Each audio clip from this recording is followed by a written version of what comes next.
Merci Liliana. Nous allons aborder la discussion générale sur cette proposition de résolution européenne et je vais d'abord donner la parole à Raphaël Schellenberger, auteur de la proposition de résolution, pour qu'il puisse réagir à l'analyse et aux conclusions de notre rapporteur. Allez-y, chers collègues. Merci Madame la Présidente, Madame la rapporteure. Je réagirai en tant qu'auteur, mais aussi en tant que porte-parole pour la journée du groupe Les Républicains au sein de cette commission. D'abord, sur des éléments factuels qui ont été prononcés par Madame la rapporteure. Quand on dit que notre institution s'intéresse une nouvelle fois à la question de Stockamine, je pense qu'il ne faut pas exagérer le nombre de fois pendant lesquelles l'Assemblée nationale s'est déjà intéressée à ce dossier. Effectivement, j'avais déjà déposé une proposition de résolution sur ce sujet qui n'a jamais été étudiée, mais qui a donné naissance par la suite, sur l'initiative au moins, à la mission d'information que j'ai conduite en tant que rapporteur avec notre collègue Bruno Fuchs, qui a aussi déjà été membre de cette commission des affaires européennes. Des précisions techniques aussi, simplement pour que ceux qui nous écoutent soient rassurés. Il n'est pas prévu aujourd'hui que le site soit comblé par du béton, mais bien qu'on établisse des barrages en béton aux abords du stockage, qui, lui, sera comblé par du sable ou d'autres éléments, mais pas forcément par du béton. Rappelez ensuite aux fans de géographie que la nappe phréatique d'Alsace est une nappe en plein cœur de l'Europe, la plus grande nappe phréatique d'Europe, et qu'elle alimente non seulement en eau potable l'Alsace, mais aussi en aval une bonne partie de ce poumon européen qu'est le bassin rhénan. Madame la rapporteure, sur votre rapport, plusieurs éléments m'ont surpris. D'abord, la liste des auditions que vous avez pu conduire. Finalement, vous n'avez auditionné que le sous-préfet de Mulhouse, territorialement compétent, et le cabinet de la ministre de l'écologie. Je regrette, avant de considérer que ce sujet n'est pas un sujet européen, que par exemple vous n'ayez pas pu auditionner nos voisins allemands, peut-être même auditionner celles et ceux qui, dans différentes instances européennes, au Parlement européen ou au sein du bureau de l'Assemblée parlementaire franco-allemande, se sont saisis depuis plusieurs mois pour certains, plusieurs années pour d'autres, de ce sujet et en font réellement un sujet européen.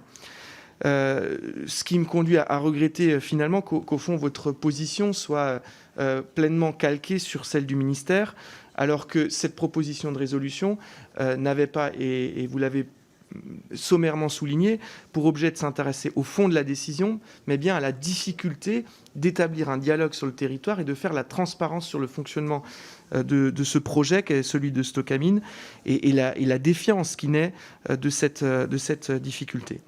Pour vos éléments de réponse technique, j'ai envie de dire, sur la recevabilité de la résolution, j'ai parcouru le règlement de l'Assemblée nationale sans réellement trouver ce qui, dans le règlement de l'Assemblée nationale, détermine le cadre de ce qu'est une résolution européenne.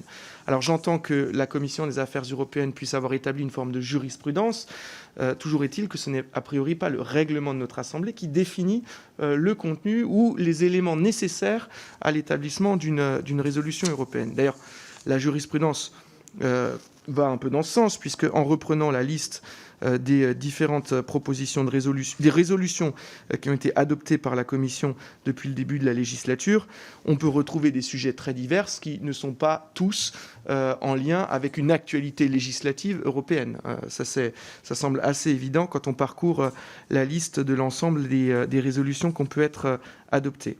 Alors j'entends que dans un certain nombre de conclusions et d'appels, la résolution, tous ne soient pas parfaitement formulés, mais je serai prêt, Madame la rapporteure, à me mettre d'accord avec vous sur un certain nombre d'amendements à y apporter pour que tout cela puisse avoir une résonance européenne plus pure, plus propre et plus à même de répondre à cette jurisprudence de notre institution. Pour le fond, je pense réellement que c'est un sujet européen. C'est un sujet qui a fait l'objet, lors de la dernière réunion du bureau de l'Assemblée parlementaire franco-allemande, de 20 minutes d'échange entre les membres du bureau de nos deux assemblées. C'est dire si c'est un sujet qui préoccupe nos voisins.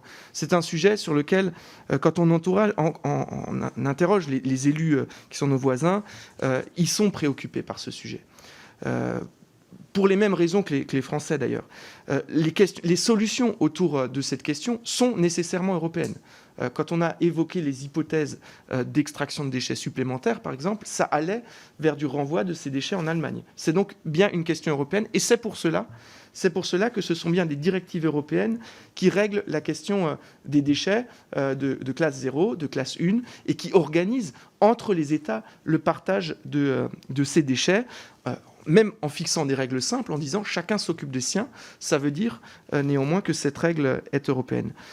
Deuxième élément, j'appelle par cette proposition de résolution à la création d'une CLIS, en quelque sorte, qui est sur l'exemple de l'outil de transparence et de dialogue et de contrôle qui est construit autour des centrales nucléaires et qui fonctionne bien, qui fait que ces centrales, malgré l'impact qu'elles peuvent avoir dans leur territoire, arrivent à nouer la confiance, ce qui n'est pas le cas du projet Stocamine. Eh bien, ces CLIS, on en a fait une question transfrontalière lorsque les impacts de la présence de l'installation nucléaire sont transfrontaliers, et on en a bien fait de ce point de vue-là une question européenne.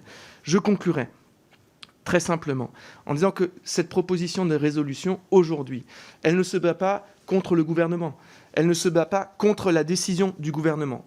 C'est une discussion qu'on peut avoir ailleurs, sur laquelle je me suis largement exprimé, mais ce n'est pas l'objet de cette résolution. L'objet de cette résolution, c'est d'essayer de rétablir sur ce dossier qui trop longtemps a été géré par les seuls techniciens, qui trop longtemps a été géré dans le secret, qui trop longtemps a été géré dans l'obscurité, de rétablir de la transparence, qui sera la seule à même de rétablir la confiance dont nous avons tant besoin dans nos institutions. Moi, tout ce que je souhaite, c'est que tous les Alsaciens, tous les Allemands, tous les habitants du bassin rhénan qui sont aujourd'hui préoccupés par ce dossier de Stocamine puissent trouver un endroit où ils puissent interpeller, poser des questions et avoir des réponses. Voilà l'objet de cette proposition de résolution. Merci,